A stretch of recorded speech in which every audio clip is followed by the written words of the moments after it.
આજે જ્યારે સ્કૂલનું ઓપનિંગ થયું છે 13 તારીખે, એટલે અમે સઘન ચેકિંગ હાથ ધરવા અમે સાહેબની રાહબરી હેઠળ ચેકિંગ હાથ ધર્યું છે. અને એમાં જે નિયમ મુજબ છે કે 12 વર્ષથી વર્ષના ઓછા બાળકો હોય તો એને બમણી કેપેસિટીમાં બેસાડી શકાય. એનાથી વધારે હોય તો એના ઉપર અમે બ્રીચ ઓફ પરમિટ, અલગ અલગ ડોક્યુમેન્ટ, વીમો, પીયુસી એની કાર્યવાહી હાથ ધરીએ છીએ. વિદ્યાર્થીઓને કેપેસિટી કરતાં વધારે બેસાડવામાં આવેલા છે. હાલની જે મેમો બને એને અમે કાયદાકીય કાર્યવાહી કરેલ છે. 10,000થી માંડી અલગ અલગ ડોક્યુમેન્ટના અલગ અલગ દંડ હોઈ શકે. એમાં લગભગ 15થી વધારે છોકરાઓ બેસાડેલા છે. આ સ્કૂલમાં જ્યાં સુધી નિયમોનું પાલન કરતા ન થાય ત્યાં સુધી એનું ચેકિંગ સાહેબની રાહબરી હેઠળ કરવામાં આવશે.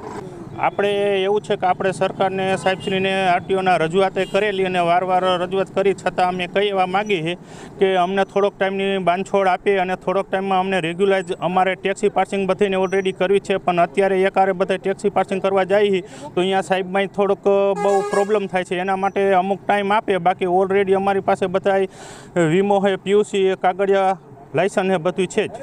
એવું છે કે સરજી કે સીટ હોય તો સીટમાં તો કમસે કમ 5થી 6 વિદ્યાર્થી જ બેસી શકે. તો બાકડા છે તો એમાં વ્યવસ્થિત અમારે 10-12 વિદ્યાર્થી બેસાડી શકે તો અમારી રોજીરોટી ચાલે. સ્પીડમાં 20ની સ્પીડમાં છે તો ઓલરેડી 20ની સ્પીડમાં તો કોઈ પણ વાહન હોય તો ન ચાલે, તો 40ની સ્પીડ કરી આપે સરજી અને થોડોક ટાઈમ અમને આપે મંજૂરી. અમે સાથ સહકાર આપવા બધા ઓલરેડી ત્યારે જ છે.